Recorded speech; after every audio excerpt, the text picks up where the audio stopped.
Welcome.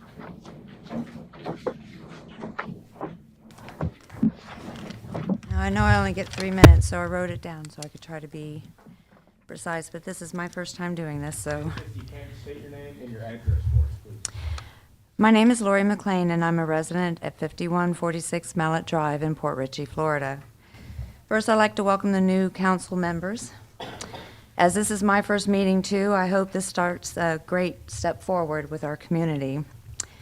Both of our new members spoke about our infrastructure, which already struggles with our city as it grows, and with the residents, we have certain concerns. Excuse me, my heart's pounding. Today, I'd like to focus on the concerns for infrastructure in our neighborhood as Duke Energy begins their install underground services, dated April 12th. Problems started immediately from them hitting huge rocks and city supply lines and personal supply lines that weren't properly documented. We've experienced fluctuating water pressure, continuous disruptions in water services, gurgling toilets, slow drains, and a list of other inconveniences. Our house alone had a sewer backup that flooded 4 rooms in our house on the evening of Easter. We called the city, crews came out the next morning, they located our sewer line. But they found that the sewer line was incorrectly marked, and that since the city has assumed the responsibility, they paid for the repairs. We also noticed that the water supply line is very shallow. It's barely covered by dirt.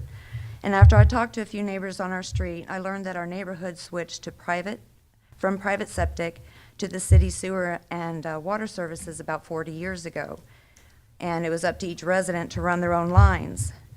The codes and everything weren't even established until 1985, which was a few years later, and then we adopted better records. I also learned that the city had acquired funds to replace our old and fragile services, but the funds were reallocated. And I also want to talk about communication to those people that had outages.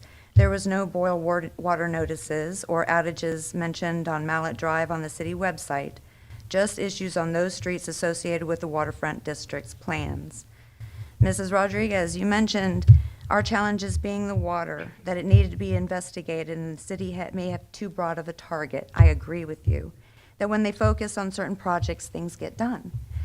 Then doesn't it stand to reason that we need to prioritize the things that are at biggest risks, that put both our financial and our structure at risk of collapsing? Mr. Colombo, you said the reason you were running was for civic involvement, to prioritize code enforcement, our infrastructure, water mains. We have that issue.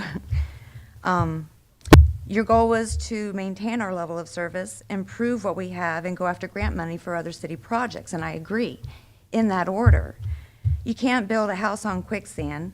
You can't add demands on an already failing infrastructure.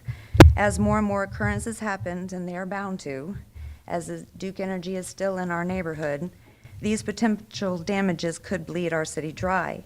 Every day risks more damages, more cost. This isn't a time for another Band-Aid. We, who aren't here, but my residents, we urge the council to focus less on adding an extension to this problem by building up the waterfront district until after we have a solid infrastructure. These issues need our immediate attention. I also have made a list, and I can give you a chronological order of everything that has happened, pictures and everything of what's going on in our neighborhood. And you can have copies of that anytime you wish. If I can get your email addresses, I'll send it to you that way. I thank you for your time. Thank you very much. Next person that signed up is Pat Rogers. Welcome.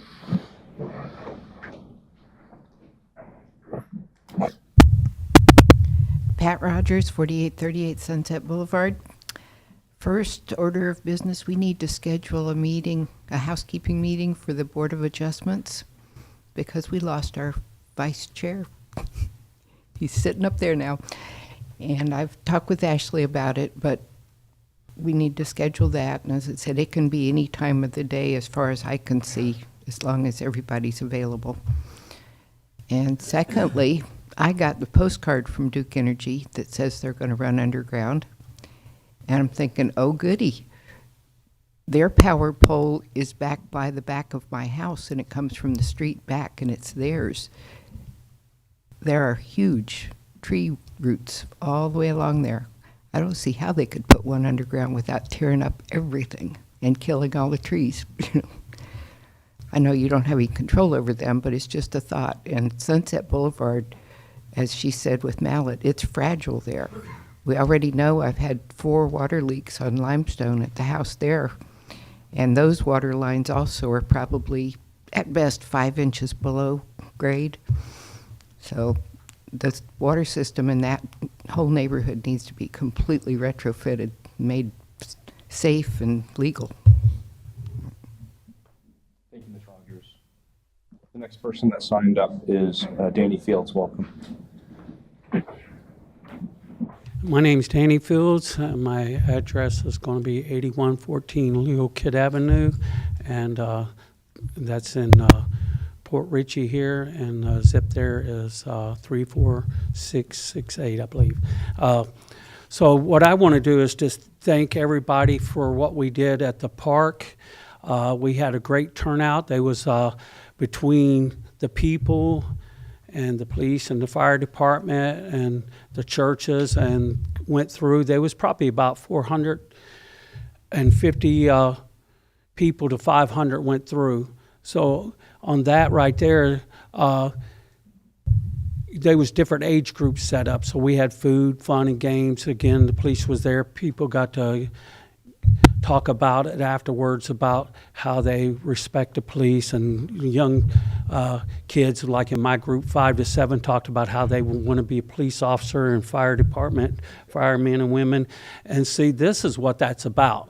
And so on that, it brought a good turnout. It makes the city of Port Richey look good because they see communication working together in these arenas. And then in my group, there was salvation given because I'm a pastor. So with me and Linda Garner that did the work there, there was probably about 57 people give themselves to Jesus. So see, there's a lot of good turnout there, and that's productive for good citizens to keep in God's value as well as the government values, and workers that work in our community that pay taxes and votes and all these good things that happen. And so I won't stay on that too long, but we got the National Day of Prayer coming up on May the 5th. And so if you could turn out to that, what we do is we end up going there over on Little Road, and we start at 12 o'clock, and we'll have worship. There are going to be a lot of people there, sheriffs, police officers has been there, different people coming in, praying and worshiping and speaking and interceding, like with the 7 Mountains of Influence, which is a paper that I got that covers a lot of this stuff. So you're welcome to come to that. It would be nice if you would. No pressure, because I know that you guys has got a lifestyle and schedules of work and all these things. So no pressure on you, just an invitation. So that way people could get to know you as a person in the community, because you sit behind the desk a lot, and when you can get out in these arenas, it gets people to know you. Like me, I wouldn't have known you not unless I would be coming here, and a lot of people come here to bring the things up that they got going on with complaints, which is part of government business to fix these problems. So thank you for your time, and for Bill, and for you guys being on the team. And Linda, I appreciate you all, okay? Thank you very much. The last person that signed up is Jackie. Welcome. Come on up.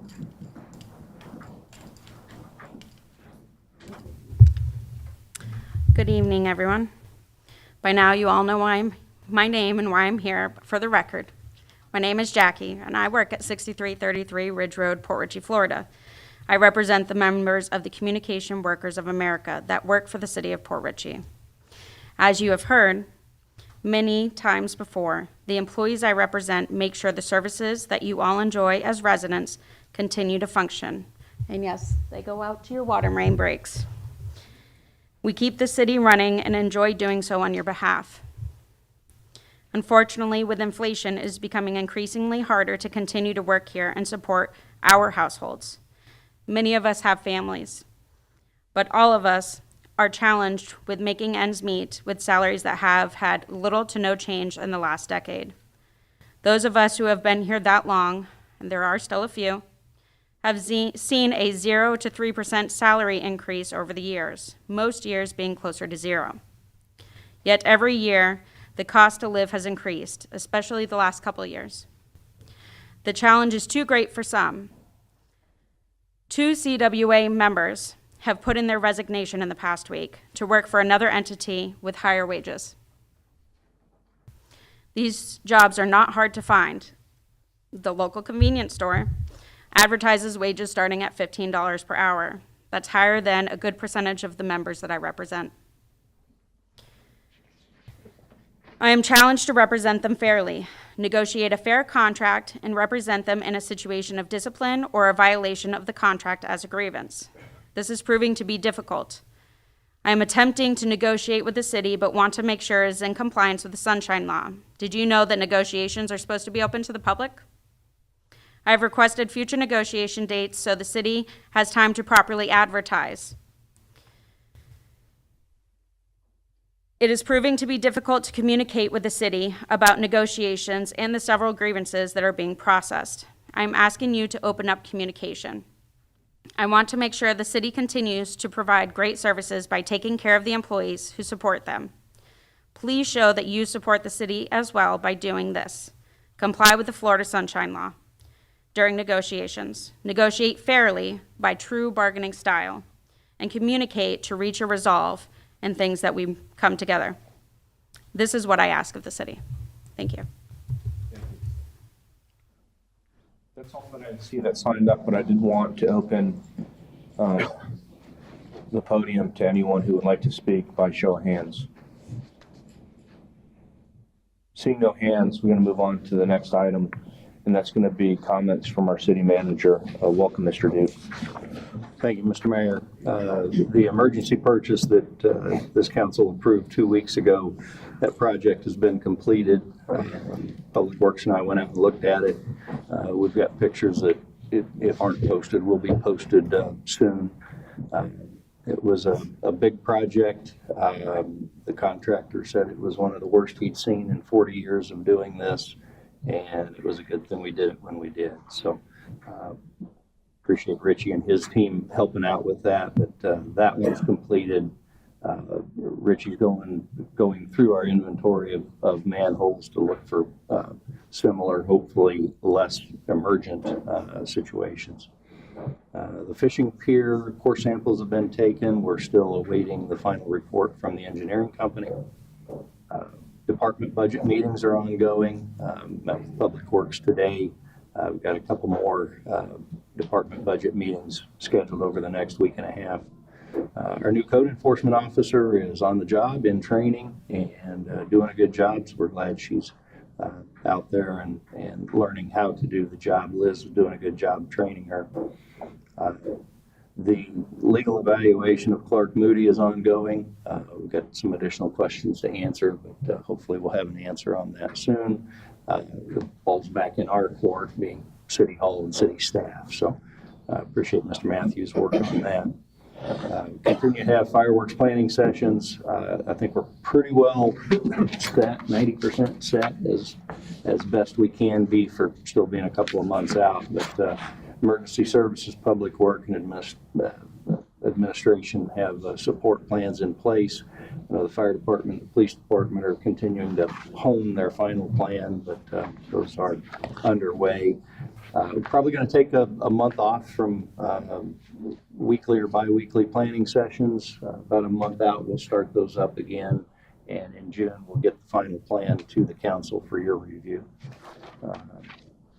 That's all I have, Mr. Mayor. I stand for your questions. Okay, thank you.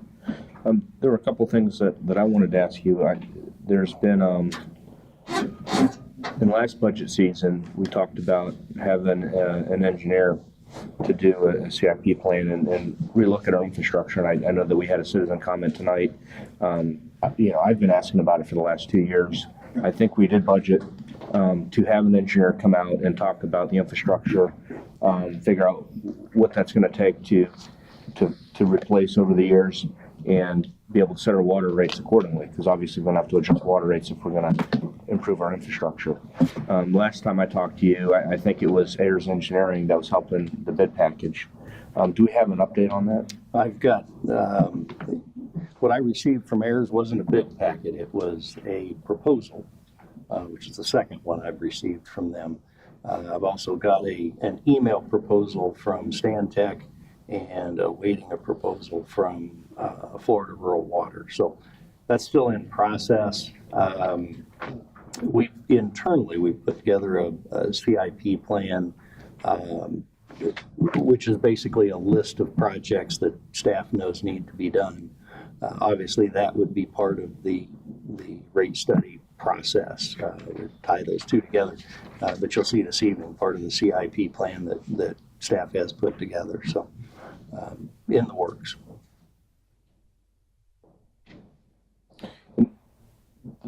How did we wind up with proposals from anyone outside of Ayers? We had an initial conversation and proposal from Stantec and a conversation with Florida Rural Water to see what the price might be. Those were both at or below $25,000. That being the case, I need 3 bids. I need 3 proposals.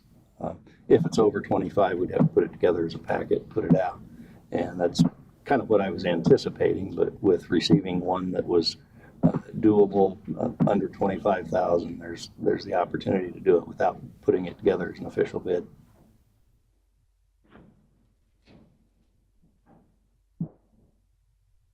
And would you, and I don't know how the rest of the council feels, but I want to make sure that we're dealing at arm's length with any of these companies.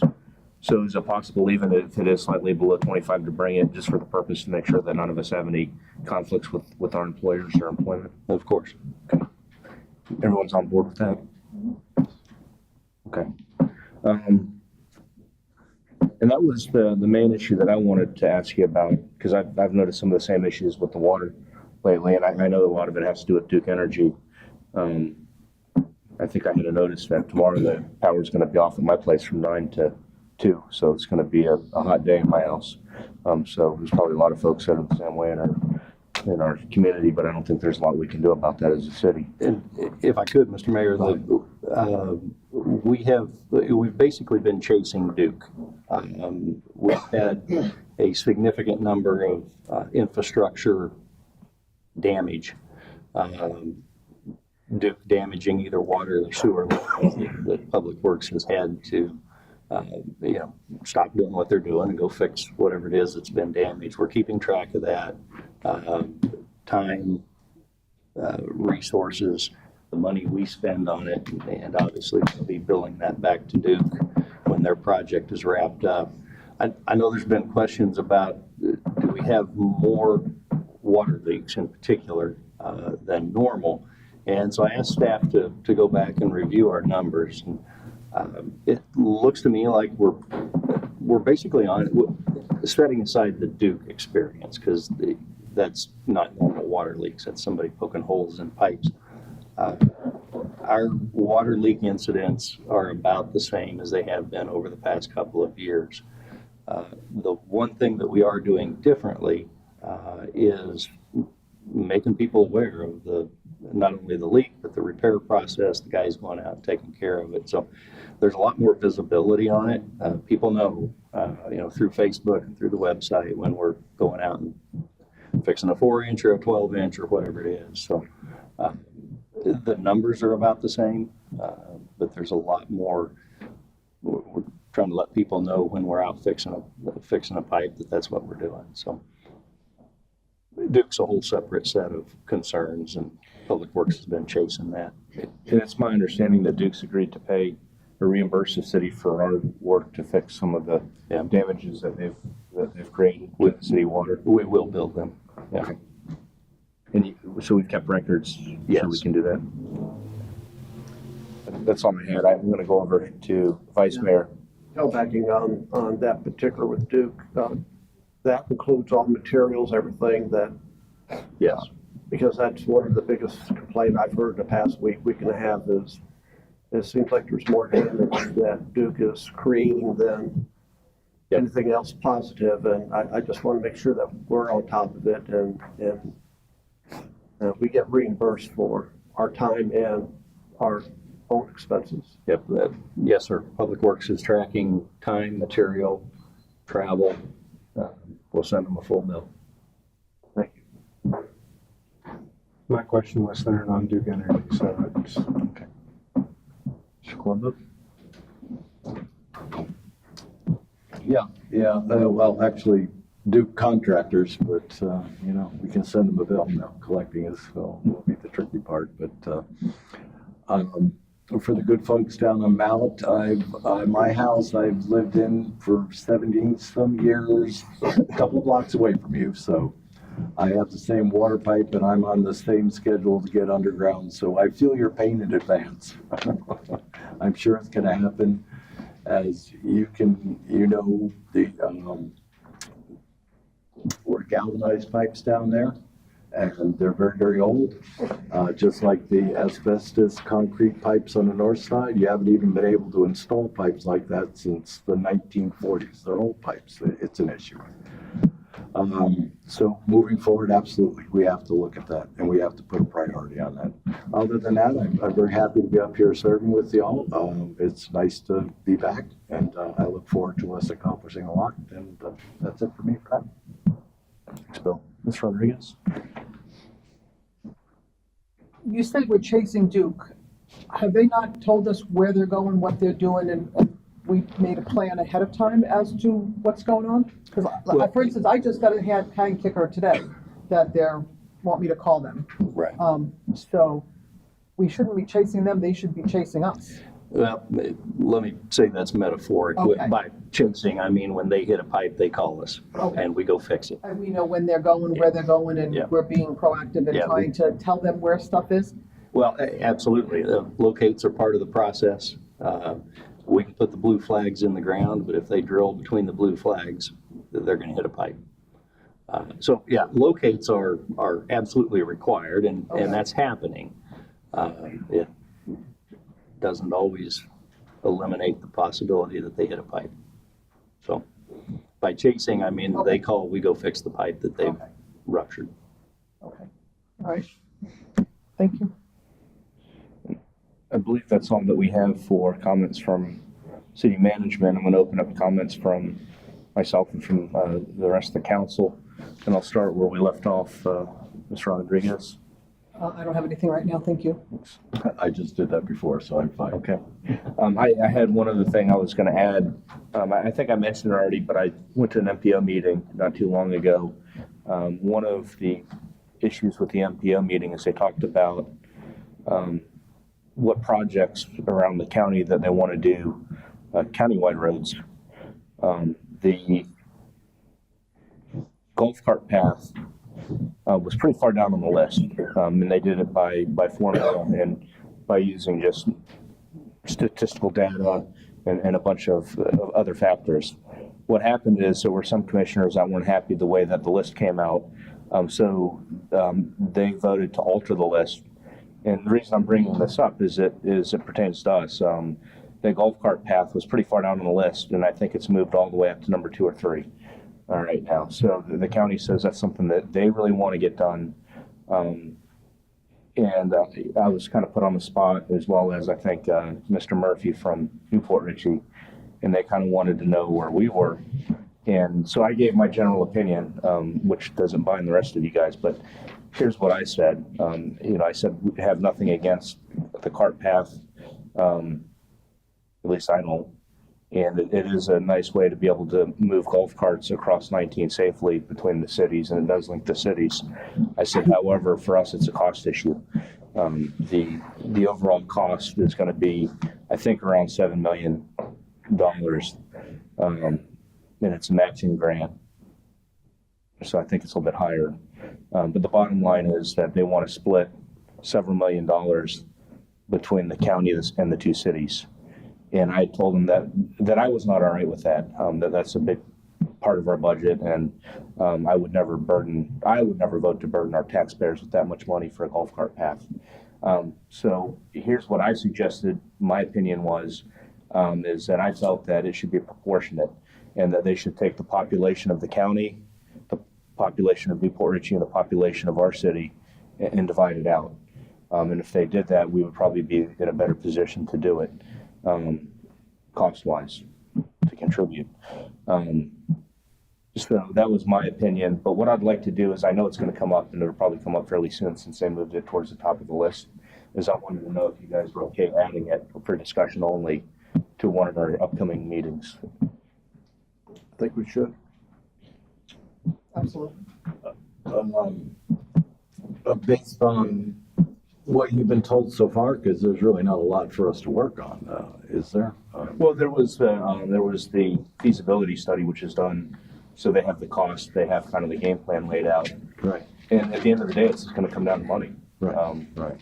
And, you know, I think it's something that we need to discuss, because I don't want to put my opinion out there for the entire council. Well, I would like to, you know, I think we should decide as a collective group. No, absolutely. I was just questioning at this point how much we have to discuss. You posed to them an interesting scenario. If they came back with somewhat of a positive spin on that, then I would be interested in discussing it. The county commissioners all like my idea that it should be proportionate. Okay. And I think Newport was much happier that way as well. Well, yeah, well, yeah. And I said, look, you know, if the county commissioners are pushing this, then why not open your checkbooks and pay for it, if that's the way you guys feel? And none of them even blinked. They seem to be okay with that concept. So, you know, I think we should open it for discussion, because if it comes down to a proportionate amount of money, you know, I think it's fair that we sit down and talk about it and, you know, maybe work with them a little bit differently than if it's not proportionate and they're asking for $1 million+ from us. For me, that's a problem, and I'm not comfortable with that. So, Okay. that's where I was at with it. Yeah, I'm good. And Mr. Dude, you're okay putting it on? I'll put it on the next council meeting if that suits council. There are some documents that I have that go along with that, things that have been produced over the years, so I'll round those up and include those. And Carl Majewska is the MPO, I guess, coordinator director. Right. If you reach out to him, he had maps, figures, and everything kind of laid out. Okay. So you don't have to reinvent the wheel. And I think there's a little bit further of an update.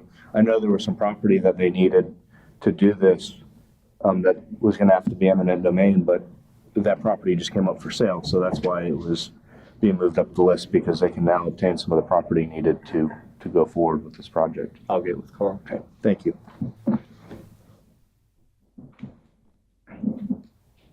The only other thing that I wanted to add is I know that we're missing a vice chair that Mr. Colombo just vacated. And I wanted to know, whoever takes that position, can they be in another, I guess it's a Jim question, can they be in another position, like another board or committee? Or is that the only one they can serve on? I can't tell you that off the top of my You head. don't know? Yeah. Okay. And I can tell you, having been on it in the charter, it basically says you cannot serve on the Board of Adjustment and serve the city in any other capacity. Okay. And that's elected, hired, or appointed. Board adjustment. BOA, yeah. That's weird. There's one board that's like that. I'm Yeah, not sure what it is. That board, yeah. And I just wanted to get a legal description and a clarification, so that when we search for that we know, you know, what we're dealing with. Right, well, and obviously that's to be a member of the board, and there were vacancies on the board even before I had to leave it, so we need to look at appointing people to the board. Obviously, they can appoint a vice chair from amongst the existing members who are already on the board now, just to fill that role. Okay. The organizational type. Right, we're not necessarily picking a vice chair, we're picking someone else to be on that board, and that board Yeah, will they decide vice they chair. pick their vice They'll pick their chair. vice We chair, need to look at that board and other boards. We've got vacancies on, I believe, both P&Z and Board of Adjustment, and we really need to fill those. Traditionally, we do that around October. That's the annual reappointment, but again, there's enough vacancies that we should kind of keep that on our radar all year long until we get to full. I'd like to, you know, like you said, I'd like to fill them as they become open if we can. Yeah. I believe that's all I had. I was going to go on. And I have the, Thank you. At this time, while I was moving to the consent agenda, I was looking for a motion. Mr. Mayor, can I make one comment? Of course. On the consent agenda, and it's really not on the consent agenda, but the format.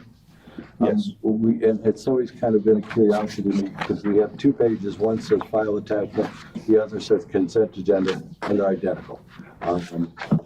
So it's kind of like, I don't see the point for the 2 pages unless the attachment had more detail. And I guess that's more directed towards our city manager. At that point, I know at one time when we first started doing consent agendas, the attachments, like for instance, the consent agenda may be X amount of dollars to Pasco County, and then the backup would be, it would be for sewage at such and such a location. And to break it down. To break it down a little bit further. Having one page mirror the other obviously doesn't make a heck of a lot of sense. So that's just an observation. So I just wanted to jump in on the consent agenda to take a look at that. Okay, thank you. So anyway, yeah, motion to approve the consent agenda. Looking for a second. Second.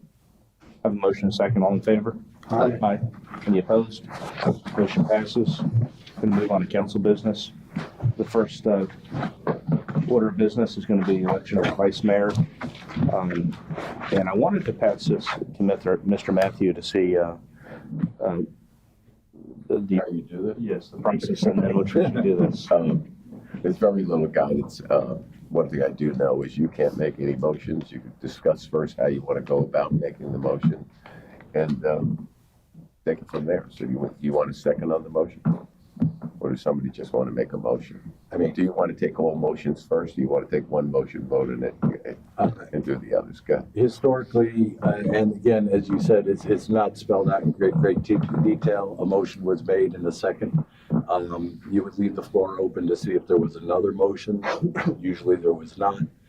If there's 2 motions, usually the first motion is going to decide who's going to win one way or the other. So it's generally simply a motion to nominate X person for vice mayor, which I'm ready to do if you want to. Okay. All right, well, let's open it for discussion first, and then I'm fine with the motion, a second, a vote, if you guys are.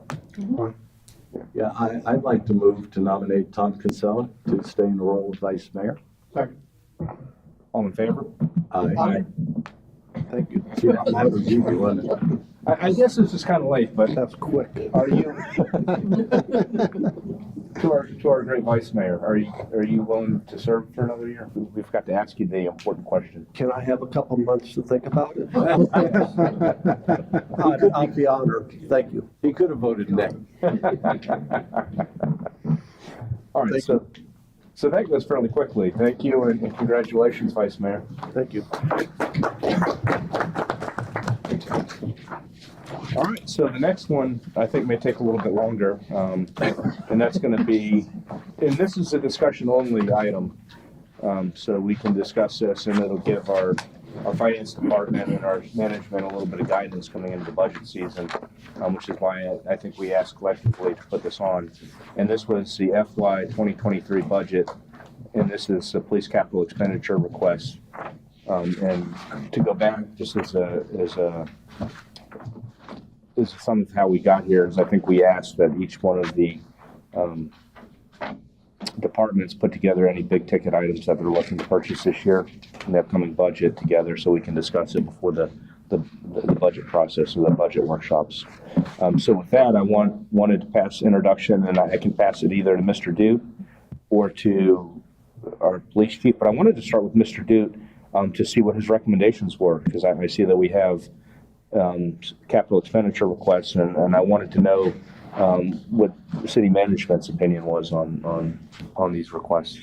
Thank you, Mr. Mayor. This, just to clarify, reiterate, you're not approving the purchase. You're not approving a budget. You're giving management guidance on what you want to see in that budget. And as the mayor pointed out, we had much less time last year to wrestle with these questions. We're starting a little earlier. Obviously, whatever guidance you give, Ms. Goslin and I take back to hammer away at the proposed budget. So we're looking for your guidance here. I've spent a good deal of time with Chief Robinson going over each item. And as you can see, there's 3 replacement cruisers. That's something we've talked about over the last year and a half, getting those on a schedule. Chief and I have looked through the repair expenses, and repair expenses this year are down dramatically. That's a direct result of buying vehicles that are functional and aren't in the shop every week, every 2 weeks, every 3 weeks.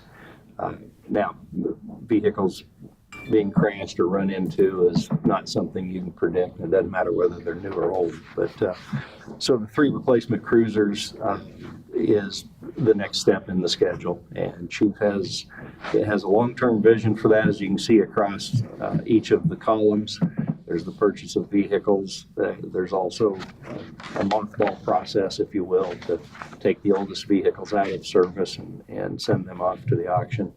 We spent a good deal of time wrestling with the issue of the boat. It was in the agenda, discussed, it was in the budget last year. We wrestled with it. We put it up at $100,000. There are boats that meet the police department's needs that may come in under that. But my fear was if we get approved for 80 and the boat that we need is at 85, then we have to come back and ask for another $5,000. So prices, Chief has been tracking the price of the type of boats that suit our needs. Those are not going down, they're going up. And so, Mayor asked my recommendation. I'd ask that you approve not more than $100,000 to buy a boat. Obviously, Chief and I will look at other options, and he continues to keep an eye on, does the state have a boat that's going into mothball? Does, one of our neighboring counties? We have good relationships with Pasco County. The challenge that concerns me with that, obviously, if we find a great deal and it's a boat that's in decent shape, we'll try to save $20,000 or $30,000 or $40,000. The challenge is that, as Chief has pointed out to me several times, if you buy a used boat, you're buying used boat problems. And then we get back to how much repair do we have to put into a used boat to keep it on the water. That also brings up, I know Chief and I have looked at the incidents of how often do we put the boat on the water, and what's the relationship between running the calls and how much we should spend on a boat. And I would make the case that you as a council aren't buying a boat to run the call. You're actually buying the boat to be ready to run the call. And whether it's 1 call a month or 5 calls a month or 5 calls a week, what we're trying to pay for is the availability to respond when the call comes in. And Chief has the repair records for the current boat that we have, and there's a good deal of time that that boat is not available for running a call, whether it was in whatever condition or whatever the type of call is. So having said all of that, I'd ask that you approve us to spend up to not more than $100,000 on a boat that meets the needs. And it's a particular set of needs. We have both very shallow water that we have to respond to, and looking at the calls that the police department has run over the last year or so, we do go out into somewhat deeper water. So it's a challenge to find the craft that will meet both of those needs. We're not going 15 miles out. We don't need a 40-foot long boat, but we do need to be able to get into shallow water, meet the needs there, put the canoes on the boat and bring them back to shore, as we did a couple of weeks ago, but with enough capacity that we can get out a little further into a little deeper water. So building maintenance, carpeting, the carpeting in the police department is ready to be replaced. Body armor, firearms, those are fairly self-explanatory, I think. Seem reasonable, both in amount and in purpose. So the big ticket items, the vehicles and the boat are, like I said, something that Chief and I have spent a lot of time with, and I'm comfortable asking you to approve those to be budgeted when it comes time for Rachel and I to put that together. So, Chief, if I missed anything or anything you'd like to add. as the city manager mentioned, we've been doing due diligence and trying to look at other avenues. Initially, we had asked for 80 because we thought there was a specific type of boat that would work for our needs. But after we contacted the vendor and asked him some pointed questions, it's not gonna work for us because he says you can't use it within less than 30 inches of water. He does not recommend you put a jack plate on it, which would allow us to raise the motor up to get in the shallower waters. And it's called a rib, which is a rigid hull inflatable boat. So then you have to worry about the inflatables being damaged on the rocks or anything in the shallow water. So then you run into the issues of having to have it down for repair once again. And those service areas are in South Florida, Naples, and Miami. So you'd be looking at downtime. So we had to take that off the table, doing more research, looking at other vessels. And I have a couple of pictures. We're not looking for a cruiser. We're not looking for something we can go out on the weekends with. And we're looking for a boat, and it's a need. If you saw the pictures of the canoe with 2 officers plus 2 people everywhere that have to be rescued, we were barely making it. So that put the rescued person's lives in danger as well as the officers because it just happened to be some bad weather water-wise that day. So we're looking, we started looking around for some other boats that would fit that our criteria. We met with FWC last week. They don't have anything available. Pasco County about 3 weeks ago, we talked to them. They don't have anything available. We even reached out to Pasco again yesterday. However, the person in charge is on vacation on a cruise. And we reached out to Newport Richey. They're in flux right now as their Marine unit sergeant retired. So we can't really get any response from them regarding what they have available. And so we've been doing our due diligence trying to find a boat, but as the city manager said, when you buy when they're ready to surplus a boat, that's because it's usually at the end of its operational life, and we're taking on those issues. So as we're asking for a new boat, we can do just like we do with the cars. They come with a warranty, so we can get things repaired rather than having to just pay out of pocket to constantly repair vehicles. So we'll continue to check with those agencies and other agencies to see if there's anything that's viable, but we are asking for approval so we have a pot of money to work with. And then we'll see what happens with the bid process.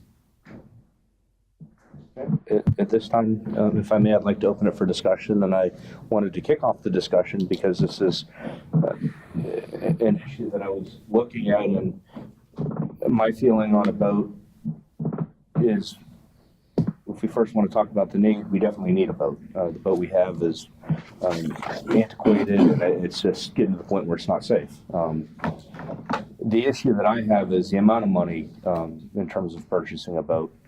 And I think the type of boat that you guys are looking for is about right. What you're talking about, basically a modified V-hull, so go to shallower water, the size is right, the power is right, from what I can tell. And that's what Pasco uses and FWC uses in the internal waterways. But because there are so many other entities that use those boats, they come up for auction quite often. And normally they auction for around 30 grand. And they're already outfitted with sirens, and they're already outfitted. And by the way, I just wanted to prove a point that I don't like just picking on the fire department. I want to pick on the police department just as equal. I figure that's why you wait on it. So my issue is the amount of money. I'm okay with the purchase of a new boat. I think for us, buying a brand new boat is overkill for a small city, particularly one where we launch the boat every month, a couple times a month, if that, to patrol. And the idea that when you have a used boat, you have used boat problems. That's true. When you have a new boat, you have new boat problems. Boats are just high maintenance. That's what they are. To get one a few years old from an agency, you save a lot of money up front. And if it takes an extra a few bucks here and there to keep it up, I'm okay with that. But I think that's going to be, in my opinion, the right way to purchase a boat for what our city's needs are, would be to pick up a used boat from either Pasco, Pinellas County, one of those counties, FWC. They go on the auction block quite often, and they're already outfitted, and the specifications are exactly what we need here within the county. In terms of the cars, I'm in favor of through replacement cars. I think as we replace cars, the cars we're getting also have cameras in them. I know that the quality of our cases has gone up. I see that on a day-to-day basis with what I do over at the courthouse.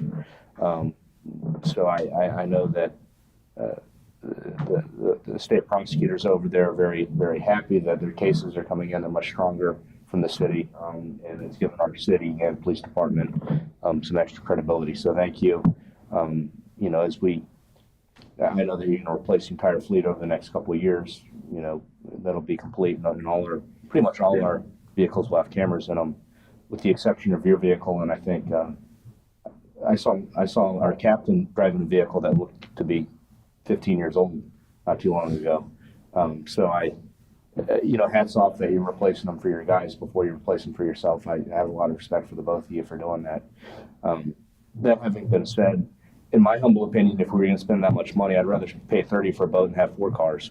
But that's just my humble opinion. But I would prefer to get the 3 cars and then only approve between 30 and 40 for a boat, and pick up a used boat just off the auction block somewhere. I'm going to open for discussion with you guys. Okay, I'll jump in here. It's April, which is kind of an interesting time to be talking about budgetary commitments. But that being said, I'm going to jump in on a couple of the issues here and delve a little further into what our mayor just spoke of. The 3 replacement cruisers a year, as far as I'm concerned, that's something I think that the council preceding me is pretty much committed to the idea of doing that. I am certainly on board with that. Almost every time I go out in the city and I run across a patrol car, I say to myself, good gosh, we're still running that car. Yeah, we still have Chargers, for crying out loud. And they were very cool looking, but that was about the only thing they had going for them. So basically from a police department standpoint, I'm certainly on board in maintaining or affirming my commitment to that idea, not only for this year, but for the coming year, to have a rotation of bringing several cars at least in on a year-to-year rolling basis. And someday, hopefully, we get to where we got a full fleet of really nice cars. The other items, just looking at the penny for Pasco here, body armor, firearm supplies, building maintenance, I have no issues there. So now we come down to the issue of the boat. I am not comfortable making a commitment to a $100,000 expenditure for a boat at this stage of the game. I well understand the boat you have. I think that's been in the city longer than I have.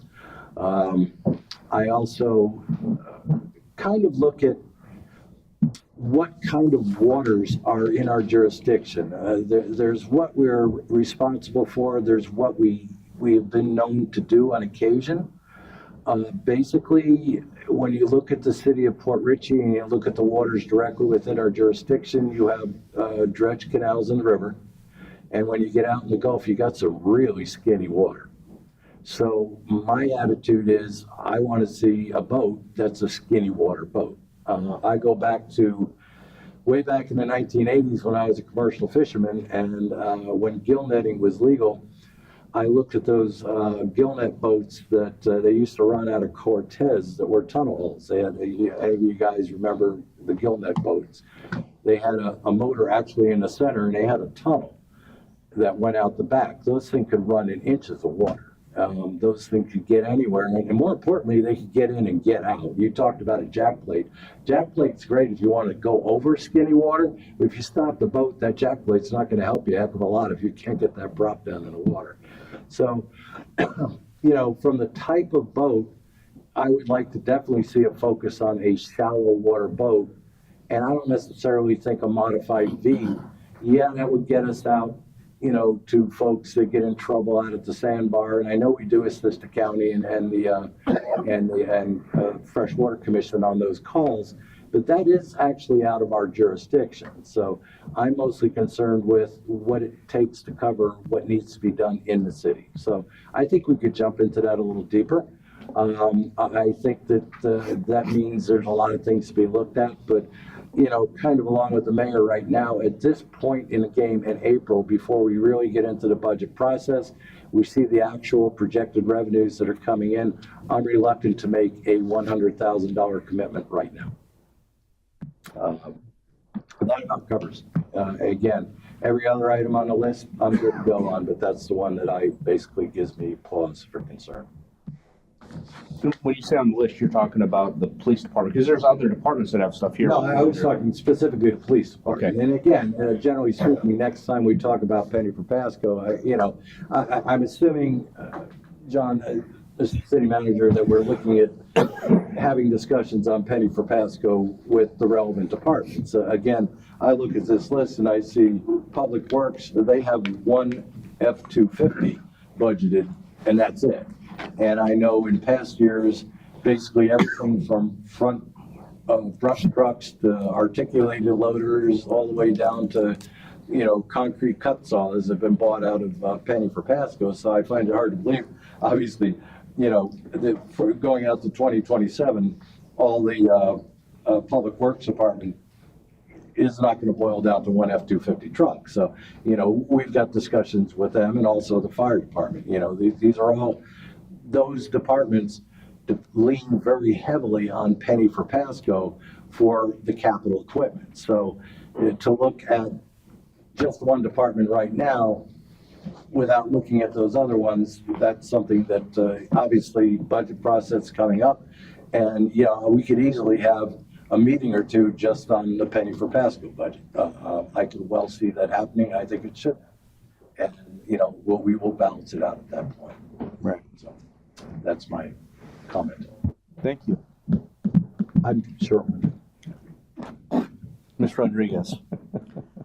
I'm not a boat person. Maybe put that out there right off the bat. But I think the person selling the used $30,000 boat is selling it for a reason. And if you're saving me, I don't want you to have a flat tire on a boat to save me. We do have the Sun Cruise boat that goes out of here with many people on it. That boat has had a fire on it. Thank God it was close enough to shore where the people walked to shore. But what happens if it wasn't close to shore where they could walk?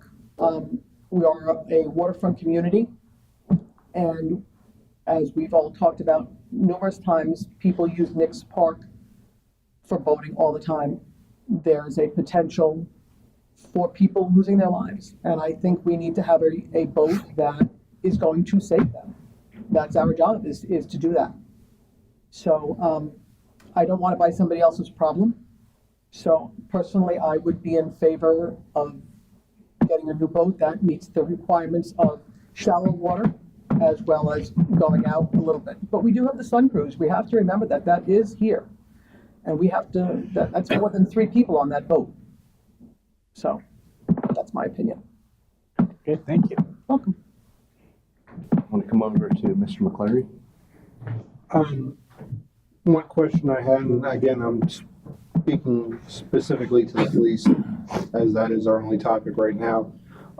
We have the 3 replacement cruisers per year. I'm wholly in favor of that, although I do question, for 2023, we have 186,000 budgeted, and then miraculously inflation disappears in our projections for the next 4 years thereafter, which I seriously question throughout. So I would like that part reanalyzed and projected all the way through to give an accurate representation of what probably will happen. If I can answer. Sure. Okay, that's, at this point, that's a 1 year, I wouldn't even call it an anomaly. This year, because we are replacing a vehicle for Captain Koch, we're saving $9,000 of the present budget. Okay. Out of the vehicles that we're looking to purchase is going to be a canine vehicle. So there's a little bit of added cost for the canine vehicle over the standard vehicle because of the outfitting. So once that is purchased, then it goes back down to the rate. So soup to nuts for the next 5 years, we won't have any escalation in costs? I can't predict that. That's not even a fair question. Well, yeah, but we do have to project somewhat Well, across. yes, I don't foresee going any further. This is a 1 year. Normally, like I said, we're saving 9 this year. We're asking for an additional 5 to cover the cost. And so we're actually saving $4,000. If I could, Mr. McCleary, what you'll see in each year moving forward is last year's column is gonna drop off of there, and you'll see a budget that's based on conditions that are present. Yeah, maybe I'm missing something on this. I'm just having a hard time with the projections all the way through. That 181 is gonna be our current riding number. I mean, I've seen 17% in my industry over the past 9 months. But I don't think they're asking us to approve I'm 181 for just- the next I'm just year. It's a asking- guesstimate, so Yeah, therefore. just- He's talking about the big picture here. Yeah, I'm talking about the big picture of this, when we're budgeting all the way across. Right. And maybe we Carrying should add, 181 probably isn't a good thing to budget all the way across. and maybe we should add several percent every year. Yeah, the 3% escalation, 5% escalation is, typically standard when you're projecting across. It was my sole thing. I know we're not budgeting for 2024 at this point, but let's be representative because our whole of 164 in 2027 is gonna be much larger.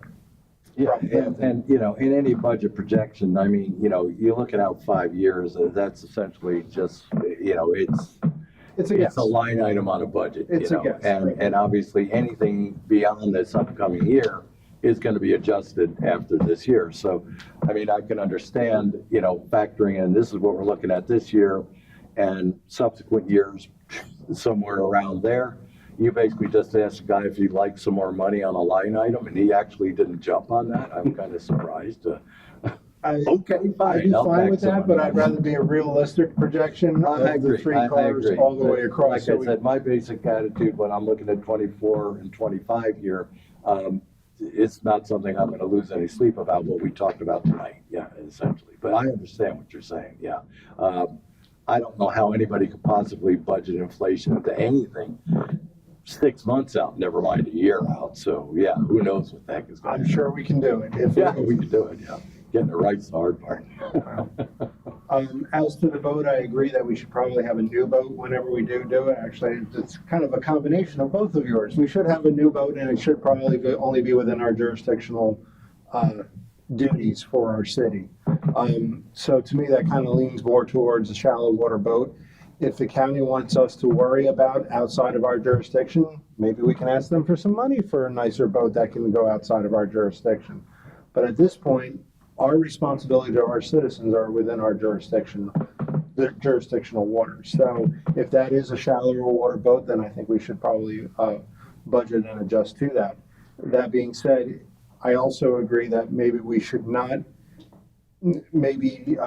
setting this off to the side and see how the rest of the budget goes at this point, and put this vote as a nice to have, but not necessarily approving it or even putting aside the funds tonight at whatever number we decide, 100,000, 30,000, whatever the case may be.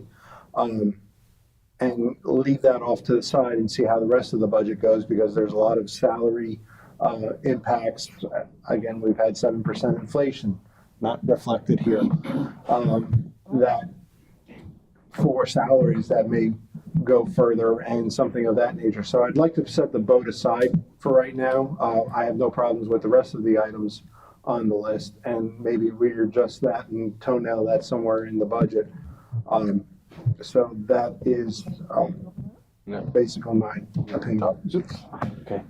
Based on his comment, is it possible to get a cost estimate on a boat that would be a shallow water boat so we can compare in terms of purchase?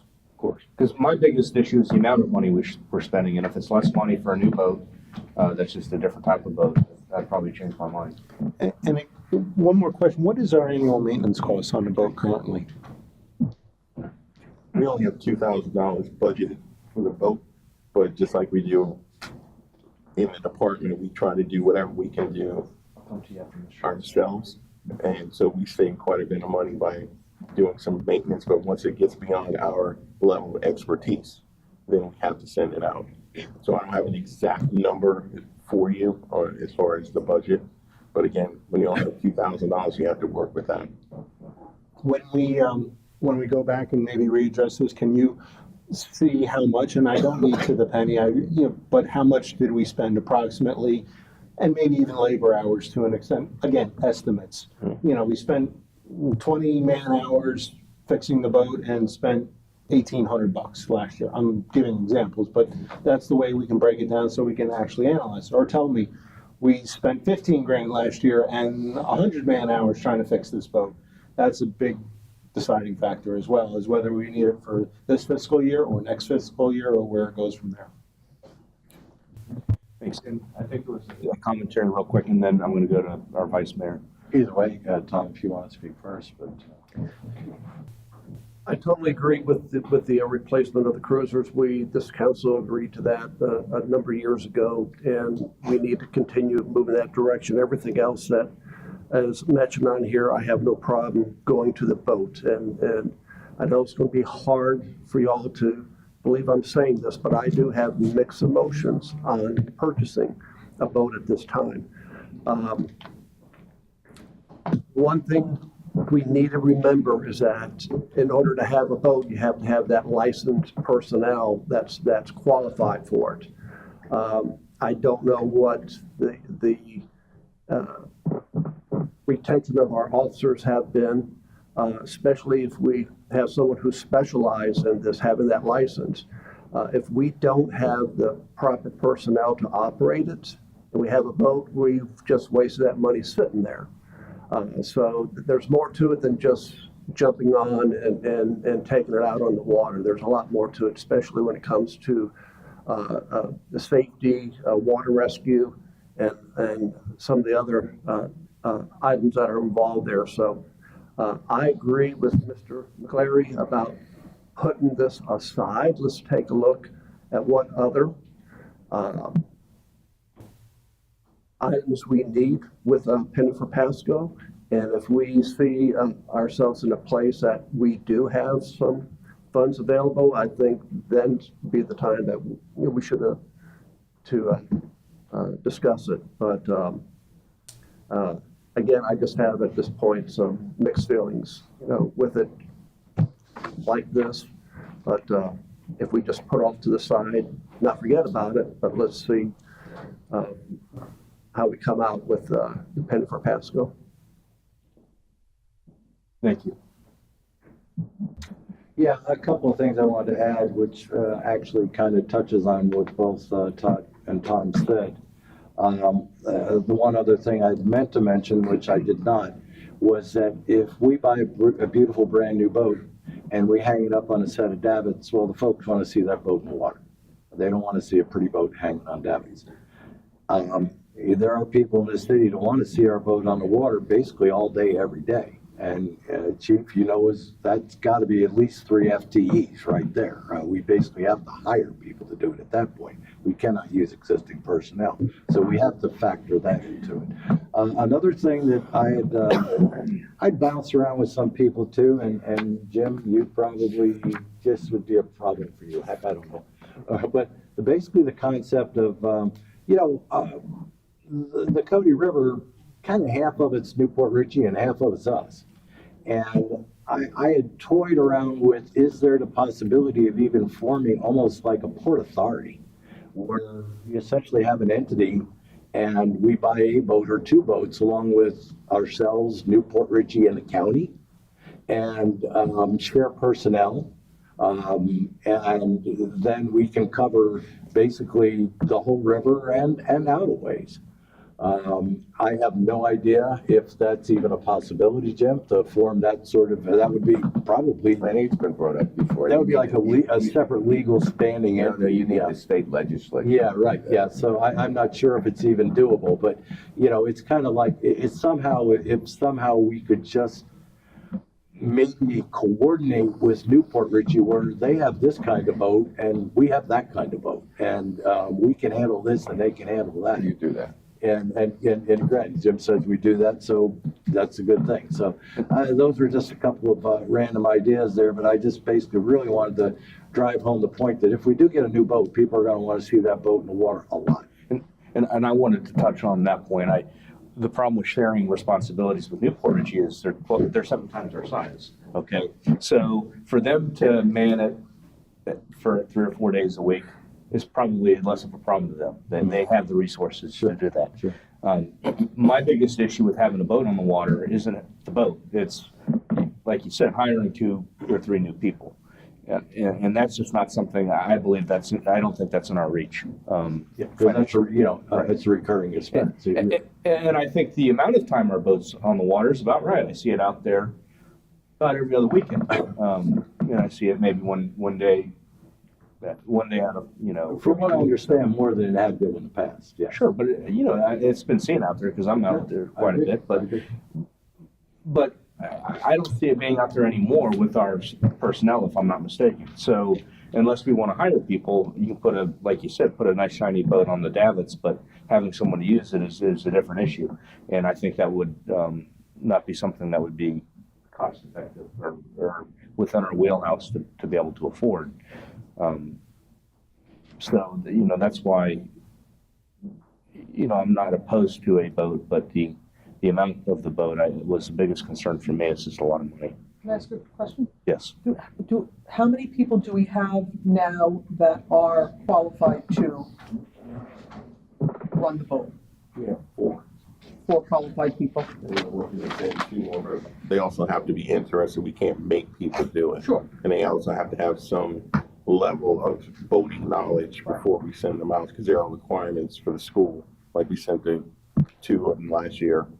So we would like to send 2 more if we can find 2 more qualified agency personnel to go.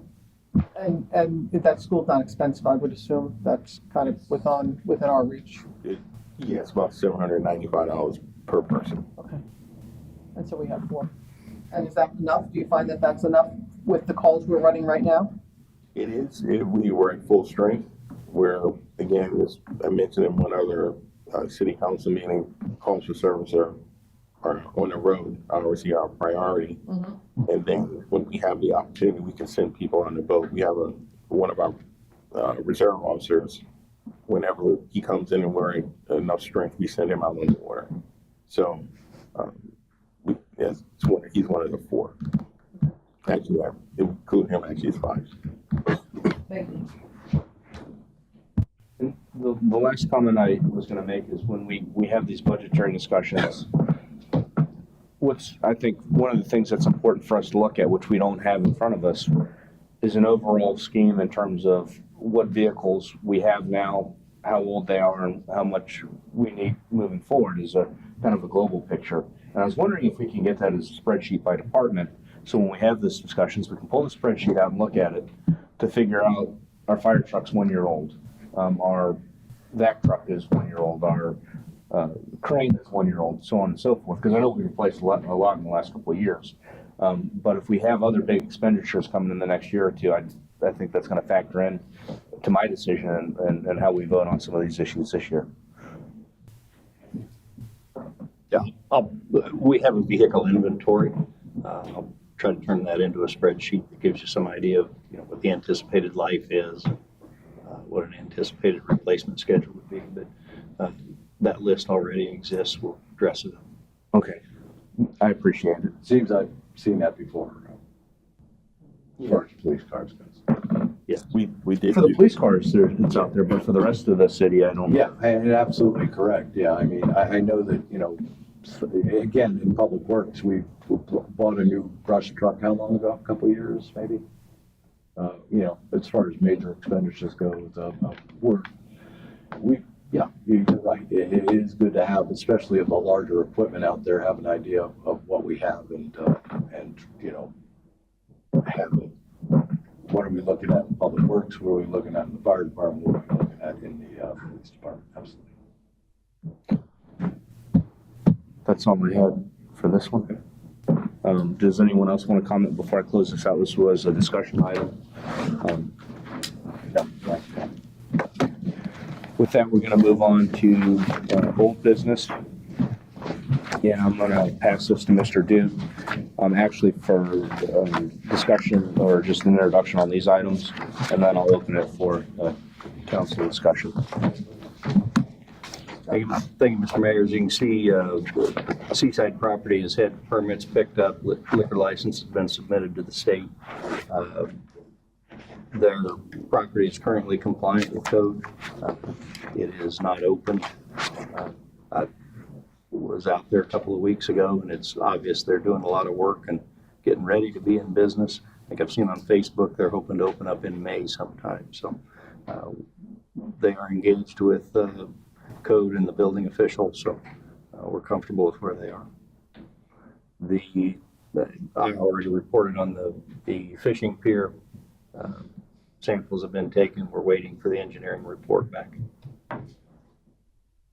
Oh, and excuse me, I think I also mentioned that in my report. The Clark Moody is still in process. We'd asked Mr. Matthew to do a bunch of research, which he has done. He has questions for staff that will help him finalize his answer. And so I've made those assignments, and staff are working on getting the information back to Mr. Matthew so that he can complete his work. I'm going to open it to the board here, but I wanted to start with the status on the Clark Moody. I think we were planning on funding that out of ARPA funds, so it's not necessarily anything that we have to do through the budget process, because I think that pool of money came in and sitting there. I think we can spend it whenever, however we want, if I'm not mistaken. So with that, I'd like to spend it sooner than later. So what I'd like to do is, I think we talked about, it was a discussion item about using some of it on upgrading some of our roads. I know that kind of one of the main veins that cuts through our city is going to be Bay Boulevard. And that road, I think we talked about, really needs to be resurfaced, restriped, etc. And then Clark Moody was the other one that came up in the last budget cycle that we can afford to do at the time. With ARPA funds, I think we can. I think there was some commentary on the south side. I've been down there, and I think it's where Limit Drive runs into Olsner. The roads there are really rough, and I couldn't figure out if Limit Drive is even ours, based on the jurisdiction. It's pretty much the border, yeah. And if it's ours or Newport's, but that would be the other road I would think we would want to discuss. But the reason I'm driving on that is once we get an answer for Clark Moody, can we get maybe an idea of the cost on at least that road and then Bay Boulevard, and then if there's any other roads you guys want to discuss, because I think if we're going to resurface roads, we should do as many as we can, because it'll be more cost effective if we do it in one bid package. In other words, if we piecemeal them one or two at a time, I think it'll just cost a lot more. And I didn't know your feelings on that, if you guys have an opinion there. Well, I mean, I would jump in and say that we did, and I can't tell you what year it was, we repaved Limit Drive from 19 down to that point out of CRA funds. I don't recall what year that was, Jim, but we did pave that road. And that road is, for some folks, you get back around Dieter and Marina Ponds down there, that's an ingress and egress road for them. So, I mean, it's either come up Limestone or head south. And when the water's rising, you kind of want to have your options open. But, you know, that road is more than, it's a through road. You can go from Limestone all the way down to Southgate Mall if you want to wind your way around back there. So I agree, that's a good choice of a road. But again, I haven't necessarily done a survey of every single road in the city. So is it the absolute best? It's the one I would like to see off the cuff right now. Mr. City Manager, that particular grant I'm not familiar with. Is it strictly a paving grant? Is that what we've decided the best use for is? No, that was the discussion with council. That's federal money. Right. It is designated for government services. We have about 700,000 this year. We've got another 700,000 coming next year. Okay. It's our American Recovery Plan Act, Okay. I think. So it's pretty broad umbrella. Yes, the final rule has come out, and it gives us lots of latitude, given our infrastructure needs. If we were a much more complex city, there'd be different departments wrestling for that money. But infrastructure really is how this council directed me to focus that. Our discussion a couple of meetings ago, I believe, was to, with the numbers that we had and the money available, that 700, if we,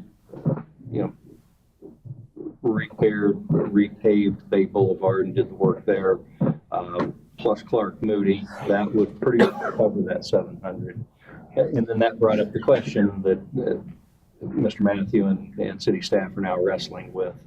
So it kind of sets Clark Moody aside for the time being. But Clark Moody was only $60,000, $70,000, $80,000. It wasn't a big It was 10% of the total. So if it's still the desire of the council to continue moving forward at Bay Boulevard, you can move Clark Moody down the line a little bit, and you've got 70,000 to play with. Well, and I would pretty much guess that this was covered both in your deliberations and with the city council being, having sort of a broad use. It's wise to focus it on expenditures that might otherwise come out of the general fund. Correct. In other words, you're not going to necessarily use that on something that you would otherwise target with the CRA or Penny for Pasco for that matter. Or utilities. Or utilities. There are yeah. needs across Yeah, the board. those are restricted funds. You can only spend, you're going to build the cost in And there. that was the guidance consensus of the council to focus those dollars on things that otherwise may have to come out of general fund. The unrestricted general. Water, sewer, stormwater have utility funds to deal with. Right. CRA has its, much narrower Right. focus, But but stormwater is all another issue, as you said. correct. Okay. So I that's why we're talking streets and Sidewalks. that's not Sidewalks too, yeah. that's not a restriction of the No, money. I understand. It's our own. I just, not being familiar with the fund, I could have looked it up, or I could just ask you and waste everybody's time. Come see me. I will do that. And from my end, I think the last couple of budget years, we looked at different sidewalks and roads that we just simply didn't have money to do anything with. So that's why, That's what you said. I thought it was wise use of the ARPA funds. Exactly. With that, I was gonna go around to old business for everyone else. Our vice mayor, the old business. Old business, I don't have anything. On that topic, do you have anything? I think we need to jump into I like the idea of paving some of our roads, especially the roads that need it. The question I have from our public works, I think they would be able to, I think we may have asked if get their input, what they feel that their biggest headaches are, and go after those locations. If we could have their input to help us. And the list of projects that we developed, was me listening to Public Works and Mr. Weeks and Mr. Lucari going through their list of what they know needs to be repaired, needs to be replaced. So, and we have that list. I'd be glad to bring it back and present it again for your consideration. Sidewalks were on the list, and those are general fund issues as well. Thank you.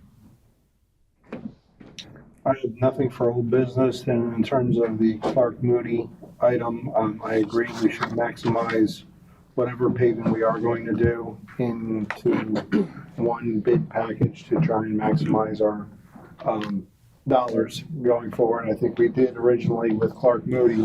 So if we are going to push Clark Moody down the road, and we should definitely substitute it with something else to maximize our values. And sounds like we'll be reevaluating that in future meetings. So I'll bring the list back. We can wrestle with it. there we go. Mr. Colombo? If I were to talk about all business, I would be going back to things that were on the agenda in 2015. You still watch the meetings, so. I know, but it's Keep not, being- it's not my old business. Okay. I will tell you something we did approve in 2015 that never did come to fruition that I would like to go back on the city council's agenda, and that would be bringing reclaimed water into the city. I know that you can go to the utilities department and ask them how many millions of gallons of water were being used for irrigation at Villa Bay and Sand Pebble and now Abigail Court. And if we could get some reclaimed water in here for irrigation, that would basically be like digging a couple of new wells, having a new well field. It would take the weight off of our potable water supply. So that's my old business. It's really old business, but I think it's still pertinent. So All right, thank you. you're welcome. Mr. Duke, there was a couple meetings ago that you had provided a list to us of the city employees, their priorities for the water, the pipes that needed to be fixed. Yes. If we go and pave, let's say, Bay, which does need it, and then we go and dig it up next year because we have to fix the water, can we kind of look at that together, kind of like? Yeah, it's a real challenge. If you've got money to repair a street and the pipe, assuming the pipe's under the street, which some aren't, then you are digging up a brand new street to repair a 40-year-old pipe. The challenge for us to wrestle with is that the funds come from different pools. We would replace or repair the pipe with utility funds. We would pave the street with general fund or grant funds. Having enough money in the right place at the right time to fix the pipe and then fix the street on top of it is, it's a matter of prioritizing and having the right money, the right amount of money at the right time. So, but I'd be glad to bring the list back. Yeah, because you had like 7 or 8 red Yes. items that were extremely, according to the city employees, were critical. Yes. And I couldn't find it in my stuff, so maybe if we can because maybe we can fix that before we do the street and kill 2 birds with one stone. I'll bring the list back. Thank you. That's all I have. Thank you. And I have one last item that I wanted to bring up based on the new council. I don't think we've discussed yet. The first one is normally, if I couldn't make an MPO meeting, I would call the vice mayor first and ask the vice mayor to attend, and then I would just open it to the rest of the council. I know in this particular council, I think all of us have full-time jobs except for one of us that's on council. Boy, I'm not liking the way this. I didn't hear any names mentioned, so. No names are mentioned. Would our vice mayor be okay and the rest of the council be okay if I'm not able to make an MPO meeting, if I go directly to the person on council who's not, who may have the time to go? Because I know for me it's really hard sometimes. And I totally agree. Do we need a motion? no, I can call any of you. Ask him for your permission so he could ask. I don't want to step on anyone's toes, but as a practical matter, if I call you a few days in advance, I more than likely I know the answer. Is What's there a that? way to mandate such? I just wanted to go. So you're okay if he serves I have secondary? no problem. Okay. The rest of the council, okay? Yeah. And probably more importantly, Well with this. okay, perfect. Mr. Mayor, The drive to Dade City is fantastic. I know it's appreciated. Do I get mileage for that? Jim? I actually think you do. Yeah. So the only other issue is we elected a vice mayor. Congratulations. I didn't know if there's a seating arrangement based on the change in the council, and I have no preference one way or the other, but I didn't know if you guys had a preference on where to sit or how to set those arrangements. We all want to sit down there just to mess with everybody else. These chairs are more comfortable. I've been in both. Are you guys okay with the seating as it is now? Yeah. Okay.